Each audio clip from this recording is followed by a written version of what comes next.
어느 한 신입사원이 대기업에 입사하게 되었습니다. 얼마 후에 프로젝트를 하나 맡게 되었는데 설레는 마음으로 시작했습니다. 그런데 설레는 마음으로 시작했던 그 프로젝트가 시간이 지날수록 부담감으로 다가왔습니다. 나 잘할 수 있을까? 실수하면 어떻게 하지? 또 어렵게 입사했는데 이것 때문에 해고되면 어떻게 하지? 이런 불안감이 몰려왔습니다. 그러니 제대로 준비도 못하고 힘겹게 프로젝트를 마쳤습니다. 그런데 우려했던 일은 실제로 일어나지 않았습니다. 사람들은 신입사원이 뭐 그렇게 잘하겠어, 배우면서 하면 되지, 대수롭지 않게 여겼습니다. 그리고 당연히 해고되는 일도 없었습니다. 하지만 그의 몸과 마음은 과도한 염려, 스트레스로 만신창이가 되었고 넉다운이 찾아오게 되었습니다. 우리는 미래가 불안하거나 예상치 못한 상황에 직면하면 염려하기 쉽습니다. 그런 문제는 점점점 우리에게 다가오는데요. 그런 염려는 시간이 지날수록 눈덩이처럼 커지게 되고 우리의 삶을 짓누를 때가 더 많습니다. 그래서 성경은 염려하지 말라 말씀하십니다. 오늘 읽었던 본문도 염려하지 말라 말씀하시는데요. 이 말씀은 우리에게 얼마나 큰 위로가 되는지 모릅니다. 그리고 많은 염려와 근심 속에 있던 우리에게 위안이 됩니다. 우리가 잘 아는 말씀인데요. 26절에 보시면 공중의 새를 보라. 심지도 않고 거두지도 않고 창고에 모아들이지도 아니하되 너희 하늘 아버지께서 기르시나니 너희는 이것들보다 귀하지 아니하냐. 또 28절 들의 백합화가 어떻게 자라는가 생각하여 보라. 수고도 아니하고 길쌈도 아니하느니라. 그런데 여러분, 이 말씀을 우리가 현실의 눈으로 보게 되면 좀 사정이 달라집니다. 하나님이 공중의 새를 기르신다고 하시는데 이 세상의 모든 새가 걱정하지 않고 마음껏 하늘을 날아다닐 수 있을까요? 오히려 매나 아니면 독수리 같은 그런 포식자에게 먹잇감이 될 수도 있습니다. 모든 백합화가 잘 자랄 수 있을까요? 가뭄이 오면 말라 죽고 겨울이 오면 얼어 죽습니다. 어쩌면 예수님은 너무 현실과 동떨어진 말씀을 하시는 것 같습니다. 특히 오늘 같은 경쟁 시대를 살아가는 우리에게는 더욱더 그러합니다. 조금만 방심하면 순식간에 경쟁에서 밀립니다. 또 구조 개정, 또 구조 조정, 이런 명목 아래 많은 사람이 거리에 나앉습니다. 물가는 치솟고 아이들은 커가는데 나는 노후가 전혀 준비되지 않았습니다. 이러다가 가족 중에 병이라도 나면 어떻게 해야 되나 근심이 쌓여갑니다. 그런데 주님은 염려하지 말라라고 말씀하시니 어떨 때는 더 야속하게 들립니다. 아니면 이 말씀은 돈 걱정 안 하는 부자들을 향하여 하신 말씀일까요? 하루에 몇십만 원씩, 몇백만 원 써도 문제가 되지 않는 그런 갑부들을 향하여 주신 말씀일까요? 그렇지도 않습니다. 이 말씀을 전하시는 그 대상자를 보면 알 수 있는데 그냥 평범한 군중과 제자들이었습니다. 마태복음 5장 1절 보시면 예수께서 무리를 보시고 산에 올라가 앉으시니 제자들이 나아온지라. 이 말씀은 산상수훈의 맥락 속에서 하신 말씀인데 누구를 향하여 하셨던 말씀입니까? 무리를 보시고. 여기서 무리라고 하는 헬라어는 두 단어가 있습니다. 첫 번째는 라오스, 두 번째는 오클로스라는 말인데요. 라오스라는 말과 오클로스는 동일한 무리지만 뜻이 다릅니다. 먼저 라오스는 공동체에 속해서 고난과 돌봄을 받을 수 있는 그런 무리를 말하고, 두 번째, 오클로스는 공동체에 속하지도 못하고 돌봄과 보호를 받지 못하는 사람들을 말합니다. 오늘 본문에서 쓰여진 이 말씀은 바로 오클로스입니다. 다시 말해 그냥 고아와 과부, 가난한 자, 헐벗은 자들, 이들을 말하고 있습니다. 어쩌면 이들은 하루 끼니를 걱정하는 사람들일 것입니다. 그런데 예수님은 이런 자들에게 염려하지 말라라고 하십니다. 예수님이 너무 어려운 그들의 상황을 몰라서 그러실 거예요. 아니면 공감 능력이 부족하시거나 현실 감각이 떨어지셔서 그렇게 말씀하셨을까요? 그렇지 않습니다. 예수님은 목자 없이 유리하고 방황하는 이스라엘 백성들을 보시면서 너무 가슴 아파하셨고 불쌍히 여겨주셨습니다. 공감하셨습니다. 그렇다면 그들에게 근심하지 말라 하신 이유가 무엇일까요? 먼저는 근심의 노예가 되지 않기 위해서입니다. 근심의 노예가 되지 마라. 인간은 무엇의 지배를 받느냐에 따라서 결과가 달라집니다.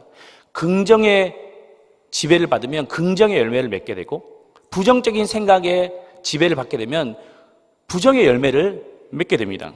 염려도 마찬가지입니다. 염려에 사로잡히면 우리의 삶이 근심으로 인해서 삶이 점점점 황폐해져 갑니다. 그래서 결국 우리가 마주한 현실보다 상황을 더욱더 악화시킵니다. 그 이유는 근심하다라는 그 사전적인 의미를 봐도 알 수 있는데, 쓸데없는 일에 염려하고 걱정하다라는 말입니다. 다시 말해서 쓸데없는 일에 너무 신경을 많이 쓴 나머지 정작 본 게임에서는 속절없이 무너지고, 또 중요한 것에서는 도저히 감당할 수 없는 그런 일이 벌어지고 맙니다. 쉽게 해결될 일도 어렵게 풀어가는 것이죠. 이 사실은 성경에도 여러 차례 언급하셨습니다. 마태복음 13장 22절 보시면 가시떨기에 뿌려졌다는 것은 말씀을 들으나 세상의 염려와 재물의 유혹에 말씀이 막혀 결실하지 못하는 자요. 또 누가복음 10장 41, 42 마르다야 내가 많은 일로 염려하고 근심하나 몇 가지만 하든지 혹은 한 가지만이라도 족하니라. 마르다가 이일저일 염려하고 근심하다가 아무것도 못하게 되는 그 모습을 말씀하셨습니다. 티베트 속담 중에 이런 유명한 속담이 있습니다. 이런 건데요. 한번 따라 하실까요? 염려에서 염려가 없으면 염려가 없겠네. 염려에서 염려가 없으면 염려가 없겠네. 이런 말이에요. 염려는 우리에게 아무런 도움이 되지 못한다는 사실입니다. 걱정을 내서 그 문제 해결되면 걱정 많이 하십시오. 그런데 해결이 안 된다는 거죠. 그래서 하지 말라라고 말씀하십니다. 그러므로 염려는 감정의 문제가 아니라 선택의 문제입니다. 여러분, 염려도 습관이에요. 계속 염려하면 또 염려하고 염려하는 습관이 있습니다. 여러분, 선택하셔야 돼요. 나는 염려하지 않겠다. 선택하십시오. 그런데도 염려를 계속하게 되면 염려의 노예가 되는 거예요. 생각해 보십시오. 염려했던 일이 우연히 잘 해결됐다고 생각해 봅시다. 근데 이 염려하는 사람이 바뀌지 않으면 또 다른 문제에서 또 염려하고 또 다른 문제에서 또 염려하고 그 문제가 해결돼도 또 다른 문제에서 염려해서 계속 그는 염려의 노예가 될 것입니다. 큰 일도 염려하고 작은 일도 염려하고 어제 일도 염려하고 오늘 일도 염려하고 계속 염려의 그 덫에서 빠져나오지 못하는 거예요. 몇 년 전에 뉴스에서 이런 기사가 실렸습니다. 한 할머니가 노후 준비 때문에 늘 불안해하셨습니다.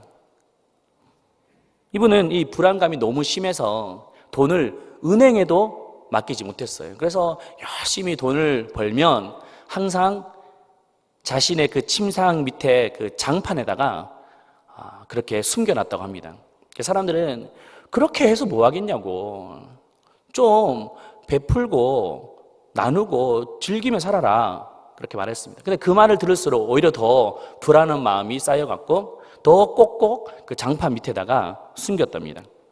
먹고 싶어도 먹지 못하고 입고 싶어도 입지 못하고 그 더운 여름에도 선풍기 하나로 여름을 나고 또 그 추운 겨울에도 전기장판 하나로 겨울을 났다고 합니다.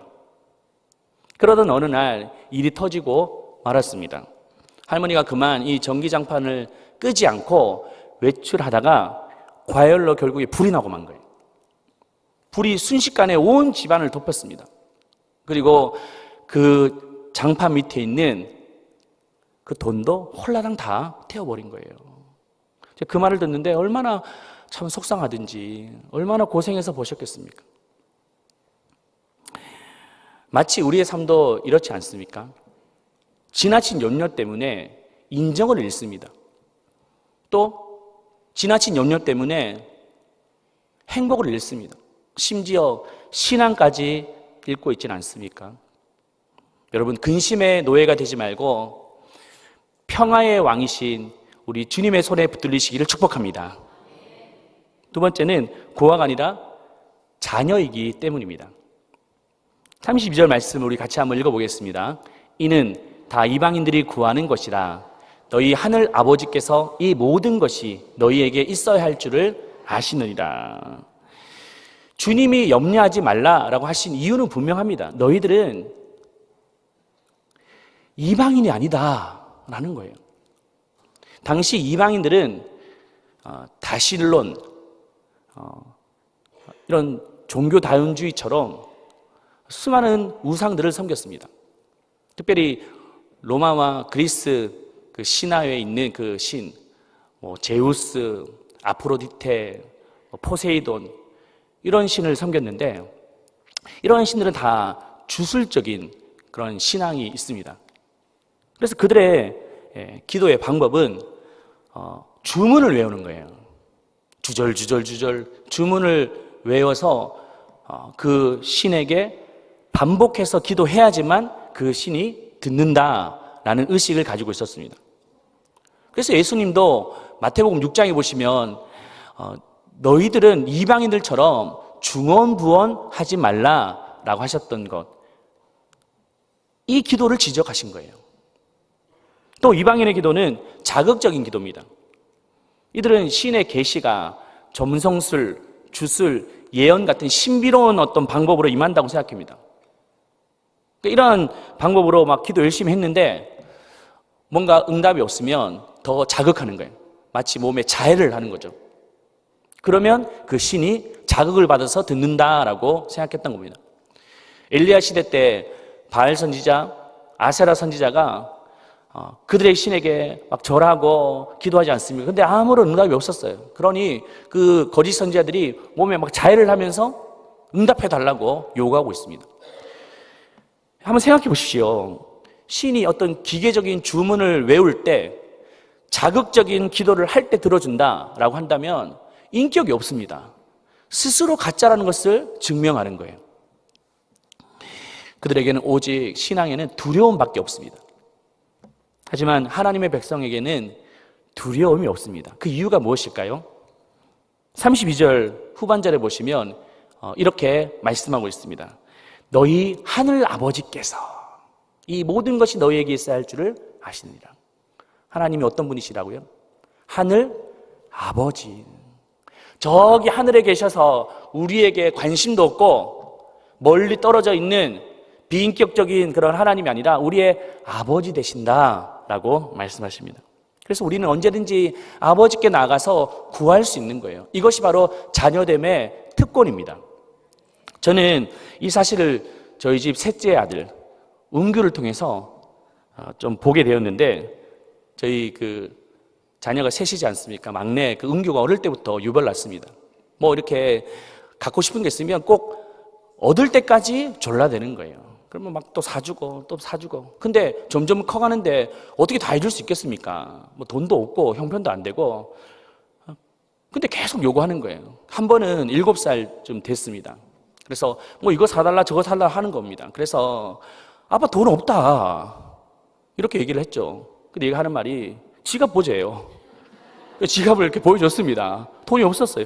돈이 없잖아. 그러니까 얘가 딱 하는 말이 카드 있네. 카드 긁으면 되겠네. 그 7살짜리 할 말입니까 이게?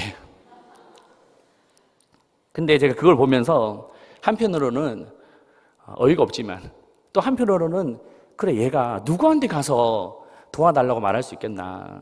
아빠니까 얘기하는 거 아닌가 그런 생각이 들었습니다. 우리도 하나님을 아바 아버지로 부르는 특권이 있는 줄로 믿습니다.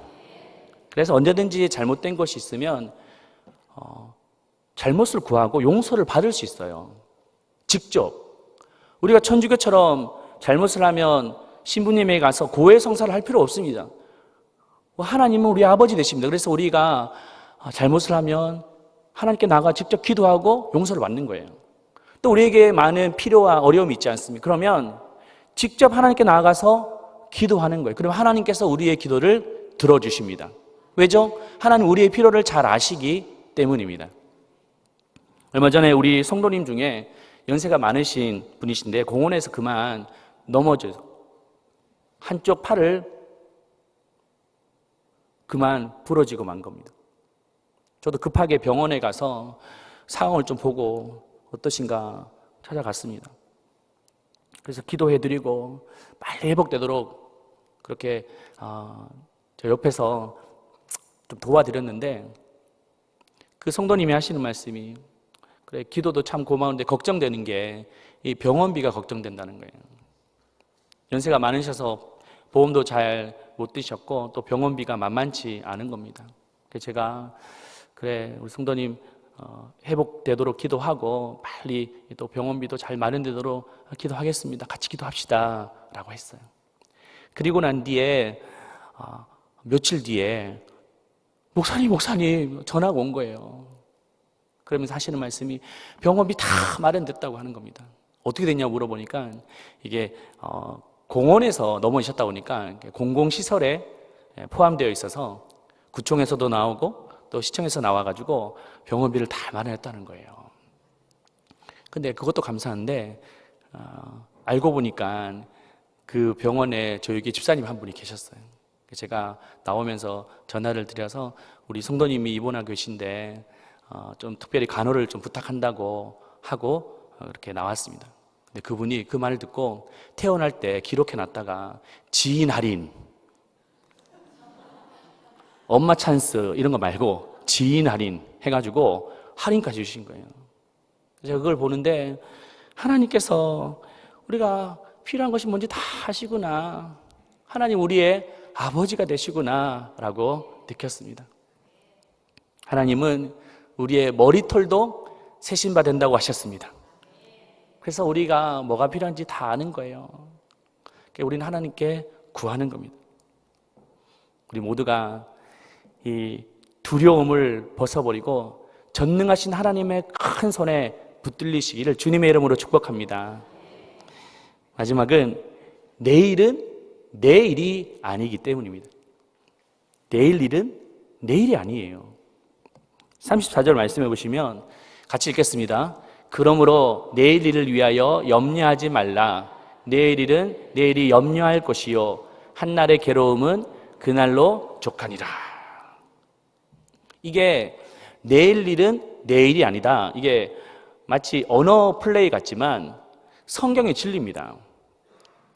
왜냐하면 내일은 우리가 통제할 수 없는 불확실한 영역이기 때문입니다. 그래서 내일 일은 내 영역이 아니라 하나님의 영역인 거예요. 사실 우리는 오늘의 문제만으로도 살아가기가 버겁습니다. 미래일까지 걱정할 수 있는 여유가 없습니다. 그래서 예수님도 내일 일을 내일이 염려한다라고 말씀하시면서 한낱 괴로움은 그날에 족하다라고 말씀하셨어요. 이 말씀이 무엇이냐면 다르게 표현하면 우리는 오늘 걱정만큼만 견딜 수 있다는 뜻이에요. 오늘 걱정만큼만 견딜 수 있어요. 그래서 바울도 사람이 감당치 못할 시험 당함을 허락하지 않으셨다라고 말했지 않습니까? 이 말은 하나님은 우리가 견딜 수 있는 고통만큼만 주셨다는 거예요. 오늘도 오늘 우리가 견딜 수 있는 고통만큼만 주신 거예요. 그런데 삶이 힘들다고 느끼는 이유가 무엇입니까? 오늘의 걱정보다 내일을 걱정하는 거예요. 내일의 걱정을 오늘의 일로 가지고 와서 걱정하기 때문입니다. 하지만 여러분, 내일 일은 내일이 아닙니다. 주님의 일이며 주님의 날입니다. 그래서 주님께 맡기셔야 돼요. 우리가 주님께 맡기면 맡긴 만큼 맡아줄 줄로 믿습니다.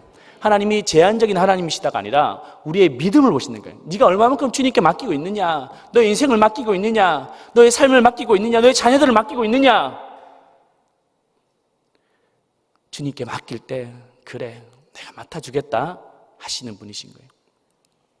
다만 우리는 오늘 하나님께서 우리에게 맡겨주신 일을 성실하고 정직하게 충실하게 감당하기만 하면 됩니다. 그러면 하나님께서 미래의 일도 다 책임져 주시는 거예요. 제가 박사 공부할 때 일입니다. 얼마나 힘들었는지 모릅니다. 제가 부교육자 때 박사 공부를 이렇게 시작을 했었는데, 제가 사역했던 그 교회가 영혼을 갈아서 사역하는 곳이라고 정평이 나 있던 그런 교회였었습니다. 그래서 평일도 말할 것도 없고 주일도 11시, 12시까지 사역을 하고 돌아가는 거예요. 그리고 그 다음날 쉬는 날 이제 학교에 가서 공부를 해야 됩니다. 그러니 이제 가서 막 듣고자 하지만 계속 막 조는 거예요. 막 졸았다가 공부했다가 막 또 공부했다가 졸았다가 눈꺼풀이 막 자꾸 내려앉아서 막 이렇게 하고 있는 거예요. 그래서 이제 저는 막 배우고 싶은데 막 잠이 막 쏟아지니까, 그래서 이제 교수님이 하다못해 아니 목사님 왜 이렇게 자꾸 수업 시간 조냐고, 도대체 어디 교회를 다니고 있냐고. 그래서 아무개 교회를 다닙니다니까, 그럼 잘하고, 고생 많은데 잘하고, 이렇게 할 정도로 그렇게 힘든 곳에 사역을 했던 거예요. 근데 제가 힘들었던 것은 단지 공부만이 아니라 이 논문이었습니다. 논문. 학위에 꽂힌 논문이지 않습니까? 이 논문이 근데 얼마나 힘든지 보면 뭐 한 번에 그냥 뭐 영감을 받아 쓰는 게 아닙니다.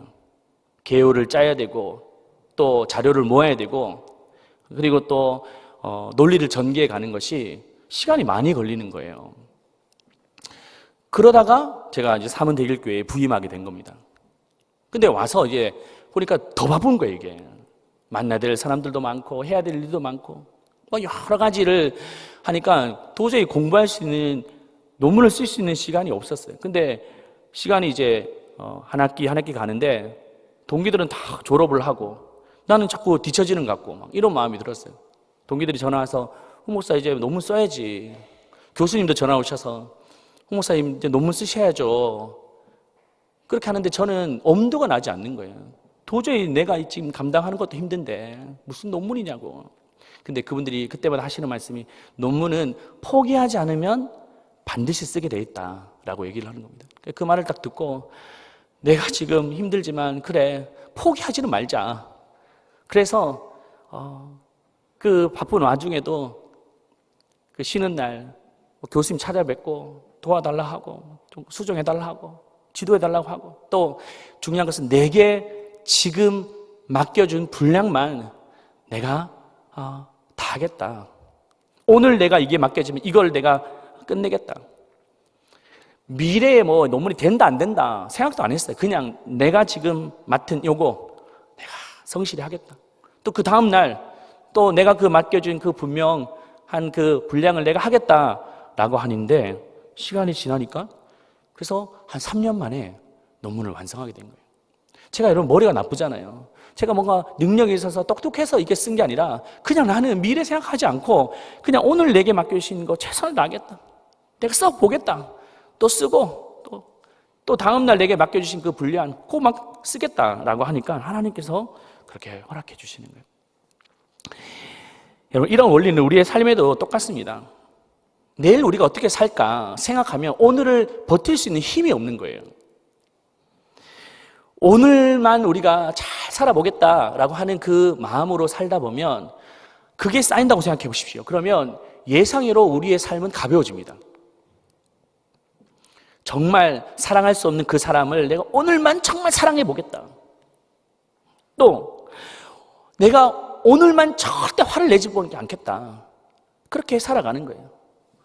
내게 버거운 이 일들을 내가 오늘만이라도 충실히 한번 해보겠다라고 해보십시오. 그러면 그게 하루 이틀 쌓이게 되면 어떻게 될까요? 내일이 달라지는 거예요. 여러분, 예수님은 오늘 본문에 염려하지 말라라고 하시기 전에 주기도문에 대해서 말씀하셨어요. 근데 주기도문에서 어떻게 말씀하셨냐면 하늘에 계신 우리 아버지여 라고 하시다가 11절을 보면 이런 말씀이 있습니다. 같이 읽어보겠습니다. 오늘 우리에게 일용할 양식을 주시옵고. 예수님은 10년치 양식을 달라고 하지 않으셨습니다. 그냥 오늘 내가 먹을 수 있는 양식을 주셔도 나는 만족하겠습니다. 예수님은 성부 하나님에게 오늘 외에 양식만 주셔도 만족하며 살겠습니다. 실제로 그렇게 사셨어요. 예수님의 하루의 끼니는 진수성찬이 아니었습니다. 보면 기껏해야 물고기 2마리, 보리떡 5개로 허기를 채우시고, 또 예수님은 어디 먼 곳에 전도하러 가실 때 마차나 아니면 나귀를 타고 가지 않으셨습니다. 그냥 하루 걸을 수 있는 건강 주신 거 감사했고, 또 신발을 신고 걸을 수 있다는 것도 감사했고, 또 예수님이 잠을 청하실 때도 어떤 좋은 침상도 아니고 그냥 겟세마네에서 기도하시다가 주무셨어요. 예수님은 감사하셨습니다. 내가 잘 수 있는 것도 감사하고 잘 수 있는 겟세마네가 있는 것도 감사하고. 왜냐하면 이 모든 것들이 예수님에게는 일용할 양식이었기 때문입니다. 이 양식이라는 것은 단지 우리가 먹는 것만 아니에요. 우리가 살아가는 삶, 여건, 환경들도 매일매일 우리가 살 수 있는 것에 감사해 보십시오. 그러면 우리의 미래가 달라지게 되는 거예요. 우리가 예배할 수 있는 것이 얼마나 감사합니까? 가족들이 있다는 것이 얼마나 감사합니까? 만날 수 있는 사람이 있다는 것이 얼마나 감사합니까? 여러분, 제 말씀을 정리하겠습니다. 우리가 이 말씀을 대하면서 근심의 노예가 되지 않는 것, 우리는 고아나 이방인이 아니고 자녀라고 하는 그 신분의식을 가지는 것, 또 내일 일은 내일이 아니라 주님의 날이며 주님의 일이라는 것을 믿는 것은 어떻게 가능할까요? 그것은 바로 매일매일의 일용할 양식에 감사할 때 그렇게 될 줄로 믿습니다. 우리 모두가 힘든 우리 인생이지만 염려치 말고 우리 주님 주시는 또 감사로 또 만족하고 또 자족함으로써 우리가 믿음으로 살아내시기를 주님의 이름으로 축복합니다.